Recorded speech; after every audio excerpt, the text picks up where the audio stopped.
Welcome to the podcast ABCs of Parenting Adult Children. Please join us as we discuss parenting adult children and the unique struggles that it comes along with.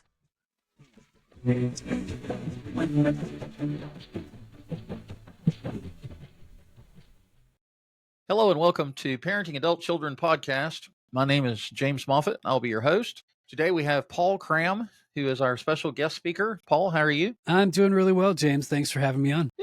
Yeah. Do me a favor, introduce yourself to the listening audience. Absolutely. Yes. My name's Paul Cramm. I do a lot of acting. I'm an actor, performer. I'm a book lover, avid book reader, all those kind of things. And I think this will come into play a little bit later too for our conversation, but I am one of 7 kids. Oh, wow. Yeah. Are you youngest, oldest, or in the middle? I am right in there with Jan Brady. I'm right in the middle. Okay.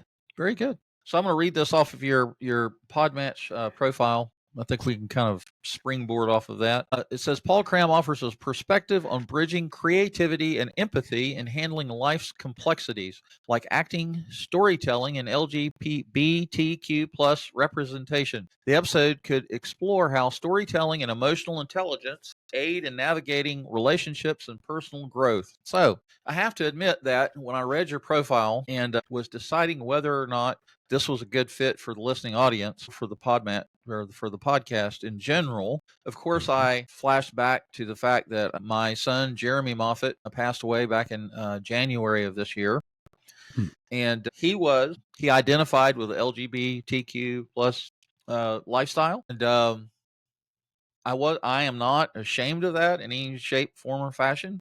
I will say that I am in my 60s and I'm somewhat conservative. I'm Christian, Christ follower, yada, yada, yada, right? So having said all of that, I would like to think that I am not judgmental or homophobic when it comes to talking to or talking about the LGBTQ plus folks, right?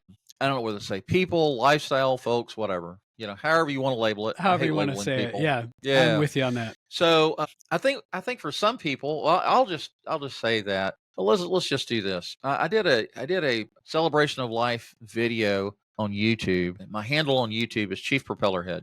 Just search for James Moffitt, Moffitt, or Chief Propellerhead, and then you'll see. I don't have a whole lot of videos on there, but one of them was a celebration of life video. I don't know, about 20, 30 minutes. And I talked about his life and all of that, all of the above. But let's share his picture. I think I would be remiss in not sharing his picture. Let's see. Let's go screen. Let me see how I can do this. No,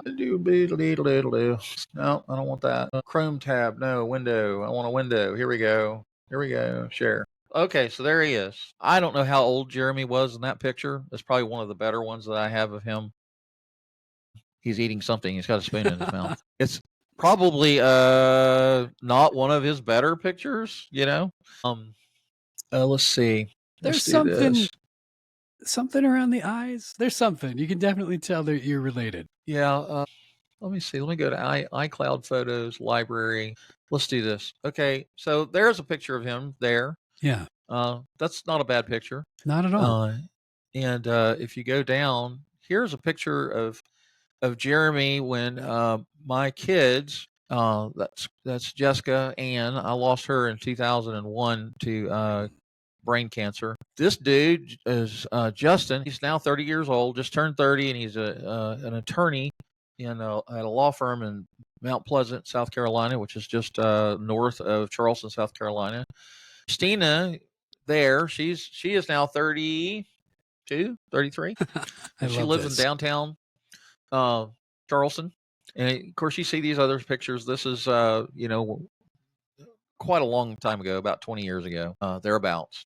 So that's his photo. And so we'll just kind of dub this episode as a celebration of life for Jeremy as well. Yeah. And no, thanks for sharing. It's always nice to not just hear the name, but see it in a photo. Oh yeah, absolutely. It makes it so I don't know. It's a really good thing, and it's fun to see a little bit of a family resemblance there, and also to hear I can tell it reminds me a little bit of my own dad. It reminds me of my dad when he would talk about myself or are my Right. siblings, and that sort of glowing pride and in what you've accomplished as a parent. So I appreciate you sharing that photo, and then also sharing too. I'm sorry for your loss. It's hard. No parent should have to bury their children. It's supposed to be the Exactly. other way around. But It's supposed to anyway, be. Yeah.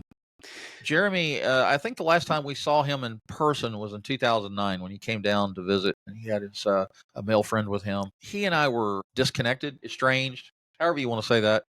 We Mhm. weren't real close. Yeah. And he was born in April 14th, 1986. And me and his mother were married for about 2 years. Anyway, long story short, we got a divorce. And Jeremy was probably 3 or 4 years old, and I was working as a senior network analyst at Herman Hospital in downtown Houston, Texas, in the science center down there. It's huge. Anyway, long story short, or maybe not long story short, I was going to say, yeah, not really. we moved. I moved to Atlanta, Georgia, and went to work for Delta Airlines for a couple of years. And anyway, my moving that far away was detrimental to our relationship because he was quite young at that point. And I tried as best as I could to stay in contact with him. So anyway, we became friends on Facebook, and I have remained friends with him on Facebook. And for better or for worse, I had to unfollow his news feed because some of his pictures were, I don't know, over the top, I guess you could say. Sure. He liked to cross dress. When he dressed as a woman and put on makeup, he looked just like his mother, and that was kind of freaky to me. You're like, this is too It much. was like, oh no, Yeah. no. Yeah. So anyway, we unfollowed him. We tried to stay in contact. He reached out to me for some assistance, financial assistance from time to time, and I was able to help him. And I left messages on his voicemail, trying to keep a conversation going. And for whatever reason, it fell apart, and so we became somewhat disconnected. So anyway, at the end of December, I found out that he was in Sparrow Hospital up in Michigan, Lansing, Michigan, and he had RSV of the lungs. Oh. And then he was in ICU for 5 weeks, and I really was hoping that he would survive that and that he would wind up in rehab. Next step would have been rehab, and then I could make a trip up there and try to reconnect that bond and get back in contact with him and repair whatever relationship was or wasn't there. And anyway, he wound up having a couple of heart attacks in January. He survived the first one. He coded. The doctor called me. He says, "Hey, he just coded." We were able to revive him, and so I had his best friend's mother on the phone, and I tried to get a hold of his stepdad. Couldn't get a hold of his stepdad. His stepdad called me and said, "Oh, hey, Jeremy just passed away. He had a heart attack." And I'm like, "I just got off the phone with the hospital, and they said that he survived it." They said, "Well, he had another one, and he didn't survive that one." And I was like, "Well, shit," amongst other things. No, exactly. I am acquainted with grief in a different way. So I really, really feel for you in all of that. And especially too, like those phone calls, when you get a phone call and it's related to that medical stuff, and then you're like, wait, no, I just talked to, those kind of things can be so it was crazy. Yeah, especially that idea. It's like, no, I just got off the phone with them. It's fine. It's good. And then it's not. And then the emotional roller coaster on top of everything it's I don't have much more to say to that. It's just it's yeah. I think but, one of the things that I think was the nail in the last nail in the coffin was no pun intended there, but right. He was very heavy. He was quite heavy, and obviously any doctor will tell you if you're morbidly obese, it's not good, and it affects all your systems, especially your heart. And I think ultimately that's what did him in was the fact that he was so overweight. And anyway, now that I've got all that out. No, I appreciate you sharing all that, James. I just echo what you said. It's not how we as human beings, it's like we're wired to, it's not, I don't know if the word is normal for a parent to bury their child. That is just not how that goes.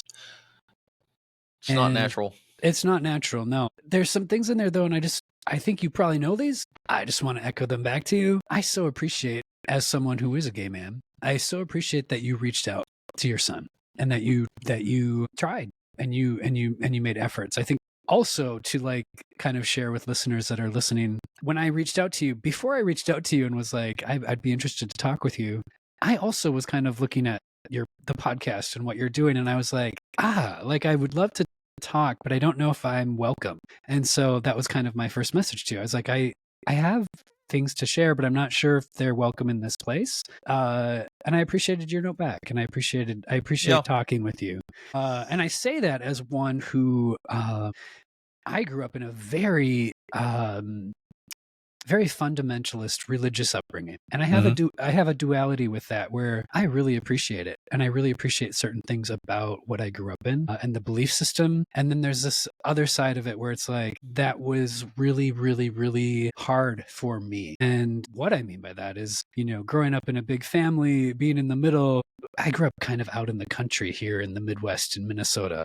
My family, we weren't rich by any means, very blue collar. And I will just say, like, my father and my parents, they got involved in, when I say fundamentalist religion, they started to go pretty extreme with it. And by that I mean, like, I'm not against religion at all. Like, I think there's really great things within it. My parents got involved, though, in this isn't even me making this up. They got involved in I guarantee they were on some FBI terrorist watch lists with some of the things that they were getting involved in. Oh my God. And I guess I'm sharing that only from the perspective. It's like, this wasn't just nice. This was like, oh, this is extremism. And so and that was kind of what I was growing up in when I hit adolescence, was in this environment where it's like, yeah, they're doing some stuff that is sketchy related to government and politics and religion and all these things. And there's a part of me, I'll be honest, I appreciate that they stood up for something. I so appreciate that. They just took it a little too far. But so that was what was around me when I hit puberty. And everybody knows puberty is an awkward, weird, just experience in general for everyone. For me, though, it was that time when I realized, I was like, oh, I'm gay. And I'm surrounded by a family that is like kind of scary when it comes to things they don't agree with. And so I really just squashed that down and did not acknowledge it. And I think my purpose in being here and talking to you too is it's the piece where I want to say, oh my gosh, parents that are listening to this, so much respect. I actually already think you're probably 10 steps ahead. Just by the fact that you're listening to something like this tells me so much about what kind of a parent you are. There are parents out there that are horrible. There are parents, I mean, Sure. Just taking an effort. I want to kind of backtrack just a little bit. Yes, please. And I want to talk to the listening audience about this podcast episode. I have had, we have a parenting support group on Facebook that we started in 2015 when when Christina and Justin were still teenagers and giving me a run for my money. And I was desperately trying to stay out of prison. And luckily I did, because I didn't want a boyfriend. And I didn't want that forced on me. And I don't like orange either. Anyway, I told my wife, Katie, I said, let's start a Facebook support group for parents, and let's see if anybody else is having these problems. And we started out with 10 members back in 2015, and I think we're up to 1.3 thousand now. Yes. And so it just took off. And there's a lot of support for young children, toddlers, teenagers even, but there's not a lot of support for adult children, and I'm talking the age group of 18 to 30. Mm-hmm. And so it's a very specialized niche. And you're going to be like episode 87 or 88, I forget which. It'll come out in December. But I was accused at one point on my or somebody labeled me on the somebody left a message and said, I'm not really sure this group is for me because it looks like it's Christian based. And I thought that was kind of odd because it's not necessarily faith based, right? Mm-hmm. If it's faith based at all, I kind of want to follow the DEI standard. What does that stand for? Equality, inclusion, diversity, mm-hmm. Equality, inclusion. In other words, I don't care if you're Muslim. I don't care if you're Buddhist. I don't care if you're fundamentalist Christian. I don't care if you're Southern Baptist, Methodist, Lutheran, Catholic, whatever your faith is. That's not what this podcast is about. And I want everybody listening to this to feel included, and I want you to know that I personally, nor this podcast, has a right or the authority to stand in judgment over anybody. Right. And I want to say that you're probably the first gay man that I've had on the podcast. Mm-hmm. And I also want to say that I would like to believe that I'm not the only parent that had a son who told me he was gay. I am sure that there are parents out there that can identify with this, right? And so Right. as I was thinking of, okay, well, how is Paul going to fit into this podcast? What are we going to talk about? Is this really the direction I want to go? And then of course Jeremy popped into my head, and I was like, yes, absolutely. Paul can come on the show and talk about his life and all of that. So that's what this podcast episode is about, is allowing you to have a platform to talk about your story. We all have stories. You have a story, and I think it would behoove my listeners, especially those parents that have children that have come out and said, hey, I'm part of the LGBTQ plus A binary. It's getting longer and longer by the day.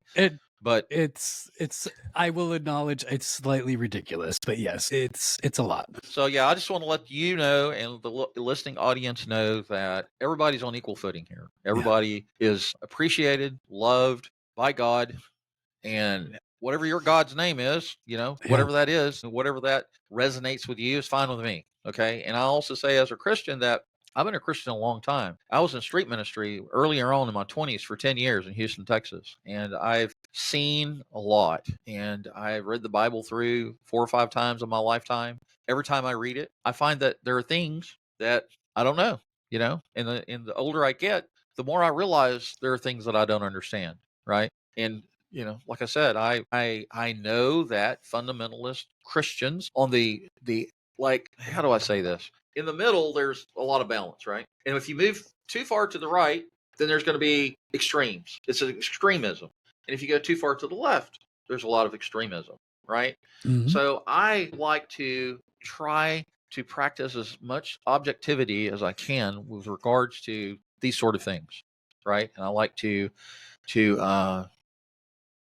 not be too closed-minded, right? And I'll just be honest, for the record, I don't really understand what it means to be gay, right? I just been straight all my life. I don't understand what it means to be gay. I told my son, I said, I love you. You're my son. You'll always be my son. I even told him, I said, if you decide to get married to some dude and you want me to come to the wedding, I'll come to the wedding and I'll be there for you. I'll be there for you because ultimately, as his father, I want him to be happy, right? And I love all that. Like that's I will say this, James.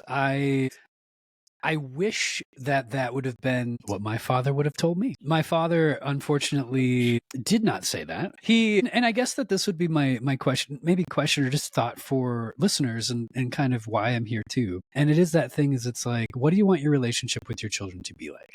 And I mean that now, and I mean that in 5 years, 10 years, 20, you know what I'm saying? Like kind of setting a platform for that. But also, what space are you making for that? And I feel like what you just said, James, reminds me of. I remember being again kind of in that adolescent. I think I was 19 years old when my dad finally asked me because I was just petrified. I was so scared that people would learn that I was gay. But there was a point when I think I was 19. I remember this just clear as day. I was standing in our kitchen. It was just me and my dad. And he just point blank looked at me, and he was pretty cut and dried. And he's just like, so are you into girls? And I hope you can hear in the tone of even the tone of voice that he used. I was like, this is not okay for me to be this. And I'll be honest, I lied right through my teeth. This was not a space in which me as his son, that I would be welcomed or that it would be. I don't love the term safe space because I think that that's been used in weird ways a lot, but like it would not have physically been safe for me, but also like emotionally, mentally, all the things like that wouldn't have been a possibility. I say this too, and I'll mention this as well, and this is what's disappointing for me with my dad specifically, is I acknowledge that there's like these generational differences. Like I look at my young nieces and nephews now and I'm like, oh, they have a little bit different perspective than I do. That's what makes all this great, right? But there was something with my dad, his brother, my uncle, was also gay and was out, and he was, he didn't hide that. To me, it's challenging as my dad's son to look at him and say, you had this in your life. You saw how hard it was for your brother to like just exist. You now have a son who's gay, and you haven't done anything, you haven't taken any steps to like, you haven't talked to your brother, like, what is this experience like I have a son who's gay. There was with my dad, and it's a missed opportunity with me. Like, it's a missed opportunity. It's like you have a brother you could chat with. There's so many resources out there these days now, like I reached a point in my life with my dad where I just was very frustrated, and it was hard. And it came a few decades after adolescence, where he and I finally was just like, Dad, I can't do whatever this is, our relationship is. And I actually was like, we got to go chat with somebody. And we did. We talked. There was a third party. And he and I kind of talked and had it out. It was actually one of the first times in my life that I felt loved by my dad, because he showed up.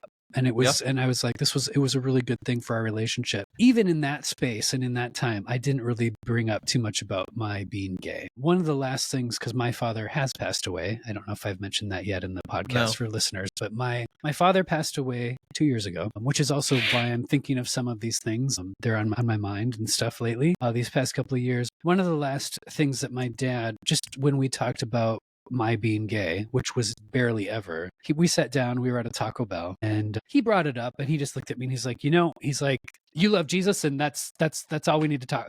That's it. And he then he changed the subject, and he started talking about fishing. And looking back on that, like, I think about that now and how I've grown and who I am. Now I would actually be like, hold up, Dad, wait. That's not all that matters. There's so much more in this life and in our relationship that matters. I think something that I probably would have told my dad is it's unfortunate that you and I didn't get to a better space in context of my being gay, because there's an entire life that I've been living with beautiful, wonderful people in it. And I think you would have enjoyed that. And I think that would have been something that my dad was a bit of a rebel. He liked people that were colorful and interesting and cool. Like, I find it unfortunate that, specific to my dad and specific to my family, that he did not have what you have, James. He did not have, there wasn't this openness towards, it was much more black and white. It was like, there is this, and then there's this. There was no room for gray. There was no room for a sort of a different way to approach it. So I appreciate hearing that from you, and I appreciate that exists. And I have a crazy question. What is it? Here's a crazy Christian question. No, I'm kidding. Crazy Christian. Anyway, I don't want to assume that everybody in the listening audience, nor myself for that matter, understand what it means to be gay or the gay lifestyle. Or can you kind of give us a baseline, or just there's a lot of ignorance out there. I have as much ignorance as the next person. Like I've said, I'm not homophobic, right? Yeah. I'm very respectful of people's personal choices, right? And I know there's some debate in the Christian community about, are you born gay or you just turn gay? And I really don't want to really delve too deeply into those extremes or those thought patterns, right? But as a gay man, I want to give you the opportunity to tell the listening audience what does that mean? I can probably not give too much into that debate other than my experience, and I can say, I just want you to define what it means to you. Yeah. Being a gay man. To me, being a gay man means that I am attracted to and have love and affection for, currently I'm not in a relationship, but when I am, that I can love that person. And I will add into kind of what you're saying there too. I've always been gay. Even from a young age, I knew something was different. It wasn't until puberty that I was like, dang, oh, this is gay. And it just was like, oh, this is making so much more sense to me on life. And to me, being gay means that I have same-sex attraction for a partner. Okay, fair enough. Yeah. I just felt like that needed to be. Yeah.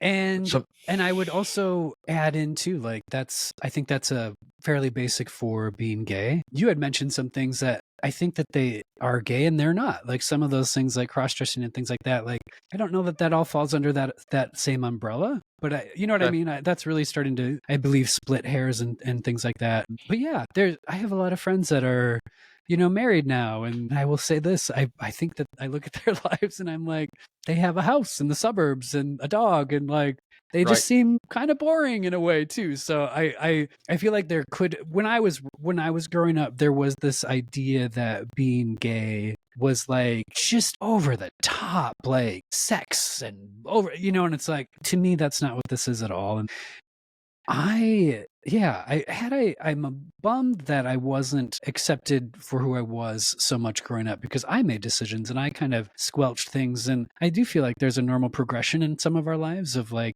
my brothers and sisters, like they were having in adolescence, like had girlfriends and boyfriends and they dated and like kind of figured some of that stuff out. And I didn't do any of that. And like there's some of that just would have been great to do at that point in time. So I don't know if that answers your question totally of what you're getting at. Yeah, but absolutely. Yeah. And I can understand from where I'm at now, especially like in relation to my father, like my dad. He grew up in a time when it was very different than it is now. It wasn't even the 90s, don't ask, don't tell. This was in the 60s when, I mean, even for my uncle who was gay, like I look at that and how horrible that he was treated. Like, so there is more acceptance, and I am pleased to see too. I see some spaces within Christianity and within churches that are being more understanding and more open too. So I find that to be heartening for myself as a gay man. I remember I graduated high school in May of 1980, so I was a child of the 70s, 60s, and 70s. I love it. And I remember that at some point, at that time, we called them uncles. And I'm not a genealogy expert, but come to find out they weren't my uncles, they were my cousins. So one of my cousins, he came out, it's somehow, some way. We heard as children, or my parents heard that Uncle Larry it was Doug. No, it wasn't Doug. Larry? I don't know. One of them. We'll say Larry. No, it wasn't Larry. What was his name? Oh my God, I can't even remember. Anyway, one of my quote unquote uncles, who was really a cousin, was gay. Yeah. And it was kind of a thing of embarrassment. And when my grandmother was alive, she was the one that she was the glue that kind of held the family together. And she's the reason why, we all had family Christmases, celebrations, and it just wasn't talked about. It never came up in open conversation.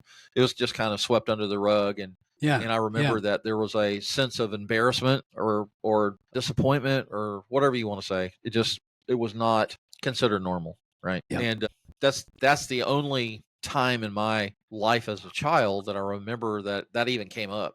Other than that, nobody, there was no LGBTQ plus binary, blah, blah, blah. There was none of that. And I guess it was, like you said, in the 90s, maybe 80s, late 80s, early 90s, whatever, where it came out into the open and was more prevalent. And another thing that wasn't talked about was divorce. People didn't like to talk about divorce. I mean, there were a lot of things in the closet back then that stayed in the closet. Yes. And my parents told me and my sister, we're adopted. My parents told me and my sister this. They said, what happens in this house stays in this house. You don't repeat it to anybody anywhere outside of that front door. Right. And so there was a very protective sort of environment where you just, divorce happened. You knew people got divorced, but it just wasn't spoken about. It wasn't allowed out into the open to be dissected, discussed, opinions made, blah, blah, blah. Right. And I was raised in something similar to that. Yeah. Where it's like, we keep our family issues within the family. We don't discuss them outside of that. Yeah. And now you're on a podcast. Now I'm on a podcast talking about it.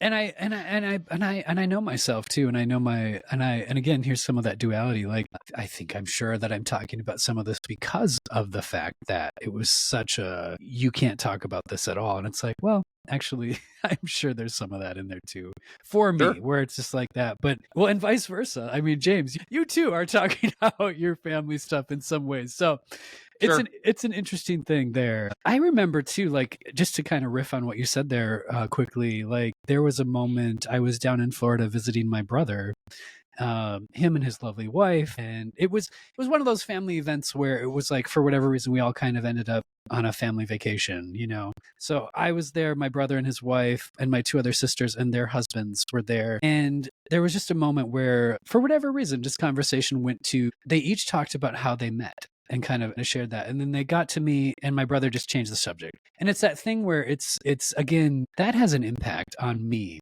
Like that has an impact as a gay man where it's just like, it's been really a struggle for me in life. I'm in my 50s now. And it's been a struggle for me to learn how to share my story and that it's valid Like, I appreciate that you're having me on.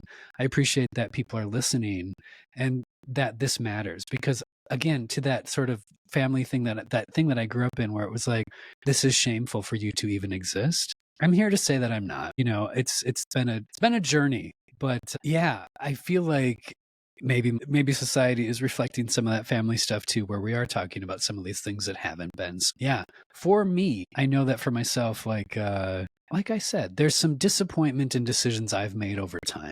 And one of them would be like, yeah, I feel like had I allowed myself to have more experiences as an adolescent and as a young guy in my 20s, dating, doing all the things, whatever. It's a bummer to me that I didn't allow that because there's a lot of missed relationships. I feel like we learn a lot about ourselves. I'm sure you, James, have learned a lot about yourself in the relationships you've had with your wife, with, you know what I'm saying? Like, there's just Sure. things that the expectation in my family was that, okay, well, you're gay. Well, you just won't ever act on that. We'll never speak about it. And you'll turn into like a monk or something. I don't know. Like just an Right. odd experience in that way. So I have a lot of questions on your Podmatch profile, and I think we would get into a 90-minute conversation if I asked you all these questions. So I'm not going to ask those questions. No worries. And I want to give you like a 5-minute elevator speech where you can talk to my listening audience, specifically to parents and maybe even to adults that are male, female, whatever, and have identified as being gay. And I would like to give you an opportunity from your perspective to talk to parents on maybe a better way or the correct way or the healthy way, like we're talking emotional intelligence, right? We are. Yeah. How to those situations and how to continue to build healthy relationships, because gay or not, they're still your children, right? Right. Right. Who knows, maybe your child may come up to you and go, hey, I identify as a monkey, and now so I want to swing from trees and eat bananas for the rest of my life. And there's a lot of strange things out there, okay, and I'm not making There fun are. of that. I'm just saying that. So anyway, that's a whole new podcast episode, right? I would recommend that you get them into therapy ASAP. No, I appreciate that, James, and I've shared pretty much what I wanted to too. So I appreciate you having me on here. But yeah, to that note, I did jot a couple of notes. I'm glancing at them here because I was thinking the same thing. Like, what is it that I want to say? I guess I'll just kind of repeat what I had kind of initially said. But it's, as a parent, what kind of a relationship do you want with your kids, with your adult children too? And I know that takes some. That actually happens before they're adults. That happens before they're 18. You know, to my point about my dad. Sure. Like, it took asking me right off the bat, like, are you into girls? If you think that I'm not, maybe there's some emotional intelligence that you could use there. And like, wait a minute, how would I ask this question in a way, and am I okay with the answer? There's more to a relationship than sexual orientation, right? Yes. There's way more. We are a 3-dimensional being, and they're physical, emotional, psychological, physiological, their mental health. There's a lot. We're very complicated. There's a lot to us, right? And for somebody to narrow down your identity to literally your sexual preference is really kind of narrow-minded and unfair to me. Well, and it's 100%. 100%. I guess I feel like, James, you did some of the things that I would have wished for from a parent. Like I would have appreciated it had my dad told me some of the things that you did to your son, which you said that you told him that you loved him. You told him that you're still his, you Sure. reassured him. Sure. But I would ask parents to, kind of look to yourself. What is your part in this? And, something that my father did not do, and he didn't really utilize emotional intelligence in how he was operating. Some of that speaks to my dad's own homophobia, but also some of it speaks to what we've talked about, which is not using emotional intelligence and not maybe being aware of some of that. Some of that was, we've learned a lot in the last even just 10 years about some of these things, about emotional intelligence and all those things. Yeah. And I know there is no perfect when it comes to parenting. And it's okay for parents that if you find out that your child is gay or queer or lesbian, I want to say too, it's okay to like grieve. There are things that come with that. Some of that, it changes and adjusts their life, and disappointment and yours. So like, yeah, I would say be willing to listen. Yeah. I think all parents love their children, and I believe that they want the best for them, and they want them to not have to suffer the consequences of bad decisions that we as parents made when we were younger, right? I thought my parents were blithering idiots. I thought they were out of touch, out of contact. You have no clue what you're talking about because this is the real world out here. And it took me until I was in my late 20s, early 30s when I called my parents up from a payphone in Houston, Texas and said, wow, you're not an idiot like I thought you were.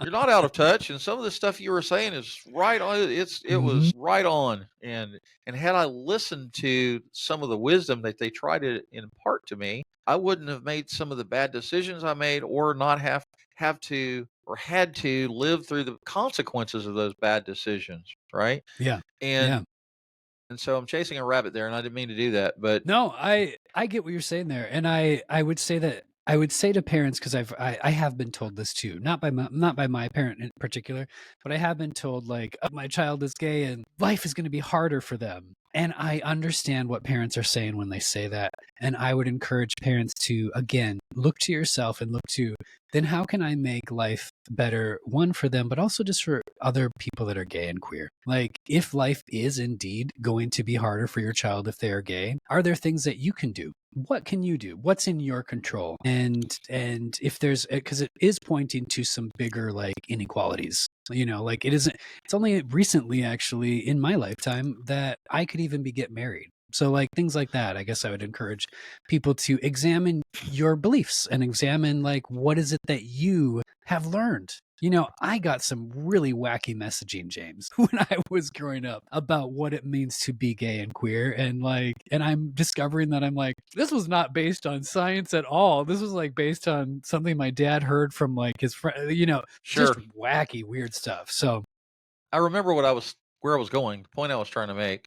Finally, brain synapses finally came together and the thought process happened. And so what I was trying to say is that parents have a perception or they have a projected image of who they want their child to be. Yep. Like my dad was a TV man and he wanted to pass down that business to me when I became 18. And I could care less. I could have cared less about vacuum tubes and all the testing equipment and no, zero interest in that. And I know that hurt his feelings. And I know parents that are listening to this podcast episode, they're doctors or attorneys or plumbers or electricians, whatever trade you want to think of, whatever profession you want to think of, law, judges, astronauts, whatever, right? There's a whole panoramic view of who people are in their professional lives. And I know that we as parents, we not only do we parent our children the way our parents parented us, hopefully not, but we have this perception or image that we have of our child of who we want them to become, right? And that's why kids, young adults are pressured into following a path of going to a 4-year college, right? Back in the 70s, if you had a 4-year degree in underwater basket weaving, you automatically got a job making $30,000 a year with a corner office, right? Mm-hmm. Well, that's not the way it works today, and I'll go as far as to say that most 4-year degrees are pretty worthless. They're not even worth the ink that's on that paper, because if you got a 4-year degree and just name something, some kind of psychology or whatever, you can't use it for anything other than to say, yeah, I went to a 4-year college and I passed and I graduated as a college graduate. You're making entry level, like it doesn't make a lot of monetary sense these days. Yeah. No, you're tapping into something. I would ask though this back, James, and this is the part where I think it's hard for parents. There's a balance between, I do believe, like, as a parent, I'm not a parent, but I have nieces and nephews and I'm familiar with the concept. There's that balance of like, I really can encourage and inspire my children to be amazing and to do great things in their career, in their lives. How do you balance those two things of like encouraging and kind of giving direction while also allowing them to make their own decisions and failures? Like I believe these two things can exist together. Sure. But how do you do it? Like, how do you not take over? I think one of the ways that we as parents have failed, I don't want to use the word failed. I think one of the things that children, especially young adults, they want to feel validated. They want to feel seen. Mm-hmm. They want to feel heard. And our young adults, they have a dream of their own. They have a dream of being whatever. As they've grown up, as they've gone through the years and progressed in maturity and progressed in talents and other things, I think that we as parents miss out on the opportunity to allow our adult children to identify with who they are, Who are Mhm. you? Straight, gay, bisexual, whatever, right? Yeah. Then again, that's only the sexual orientation part of that. Right. Intellectually, mentally, psychologically, where are you going in life? Where do you want to go in life? Do you want to be an Mhm. astronaut? Do you want to be an electrician? Do you want to be a philosopher? Do you want to be a professor at college? What are your passions? What are you passionate about? Mhm. Right? And I think we miss that opportunity because we're so zeroed in on our image of who we want them to be. Right. And a lot of times we want them to be like us. Like my dad wanted me to be the TV man in Quinlan, Texas. Yeah. That was so Yeah. far away from reality that I can't even begin to tell you.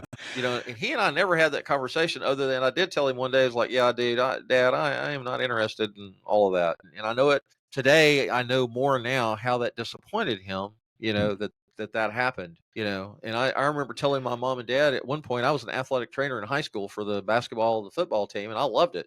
I went to Southern Methodist University for classes during the summer. And I told my dad I wanted to be a athletic trainer for the Dallas Cowboys. I was a teenager when I told him that. And you know what they said? That'll never happen. You can just forget that dream. That ain't happening. And well, one of the reasons it wasn't happening because they didn't have the money for it. They Yeah. didn't have the Yeah. money for me to go get the college and the training, the medical training that I needed to do that.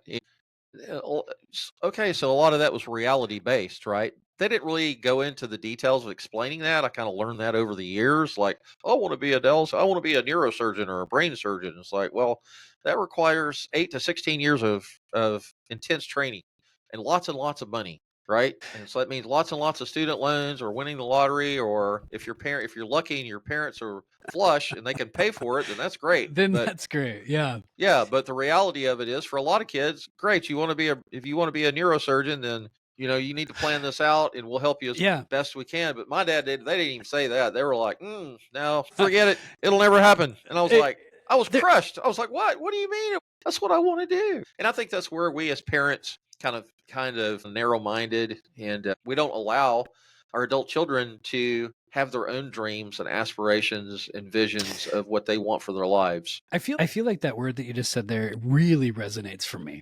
And it's that word allow.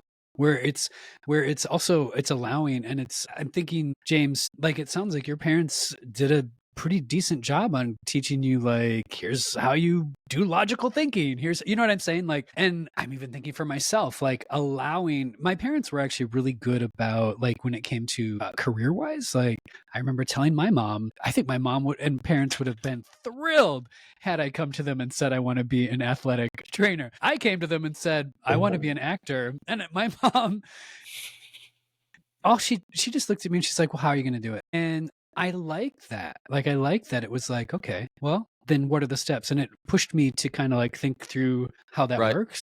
Right. I wish that for that allowing, I wish that would have happened in a broader spectrum for my own life, for obvious reasons for our conversation Sure. here. Sure. But I really like that word allow. I think that's really insightful. Well, good. Well, I told you earlier I wanted to keep this to 30 minutes, and now we're at 52 minutes. We are. But I think this was a great conversation, and I want to in the future I want to allow you to come back and talk about. Maybe we can go through some of these questions on your Podmatch profile if you want, and Happy to dig a little deeper into some of that. So I appreciate you being on the podcast. Thank you. I appreciate you having me on and for the space to talk about what we talked about, James. It's been great. All right. So to the listening audience, I apologize that this ran over 30 minutes. I'm trying to narrow this down a little bit better. I know a lot of my podcasts are 60 minutes, and so I'm trying to get it down to 20 to 30 minutes. We just had a lot to talk about today, and I wanted to give Paul the space to talk about the things he's talked about, and to give my son Jeremy a shout out. I want to believe that he's able to hear maybe what we're talking about, and hopefully it's kind of weird, but I believe in the afterlife. I believe that once our bodies, once our journey on this earth, on this mortal rock we're on ends, I want to believe that there's more to. I want to believe that that's not the end. I want to believe that there's more to life in the thereafter. Anyway, so the listening audience, I want to say thank you for hanging in here this long. If you're still listening, thank you for the privilege of your time. Paul, thank you for being on the podcast episode. You can listen to this podcast episode on Captivate FM, Amazon Music, iHeartRadio, Apple Podcasts, and Public Radio. That's the audio version. I also I upload the video version to rumble.com if you want to watch the video. We have a website. It's called parentingadultchildren.org. parentingadultchildren.org, and if you go to that URL or to that domain, it'll take you to our website, which provides my contact information, email address. You can send me a voicemail, you can send me an email, and like I did on my last episode, I'm going to double dog dare you to do that because nobody's done it yet. I want to get into my email one morning and somebody have sent me an email from my contact information on my website that I pay for. So I double dog dare somebody to do it. If you write me an email, send me a voicemail, I'll respond. I promise I will. On the website, you get upcoming show schedules. Right now, I have April and May's schedule. This is May. So as soon as we get closer to June, I'll put the June and July schedule out there so you'll see what's coming. If you're listening to if you go to the review section of the website, you can leave reviews about these podcast episodes. If you're on Apple Podcasts listening to the episodes, you can actually leave a review right there on your smartphone.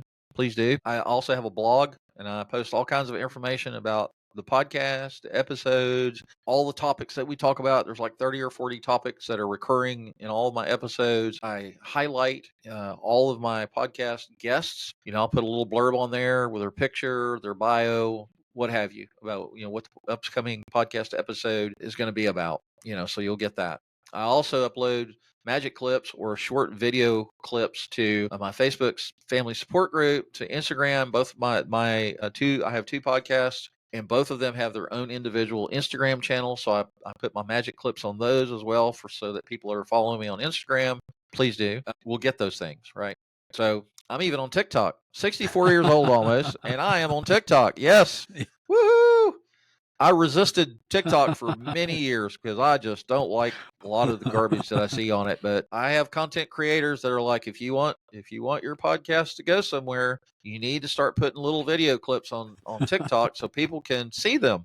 It's all about engagement. I'm doing this for you, right? I'm not doing this for me. I'm doing this for you. So hopefully all of this stuff I'm doing in the social media realm is going to get more and more eyes put on it so that more and more people can get the information that we're putting out, right? I release a podcast episode every Friday morning at 8 a.m. So I'm just going to say thank you for your time. Paul, do you have a website? Or I do. I'm not on TikTok actually, but I do have a website. I know, right? But it's just iampaulcram.com. iampaulcram.com. You can go there and you can find I'm on I think I'm on Instagram on there. You can find my social media on there, but I usually just say iampaulcram.com. Check out if you want to see anything that the movie stuff that I'm in. Cool, no pressure. But yeah. Oh yeah, you're an actor. I forgot about I am that. An actor. That's crazy. I think you're the first actor that's been on my podcast. Hey, woo. Woo! Yeah. Nice. Yes, but I'm not on TikTok. But yeah, people can find me on iampaulcram.com, and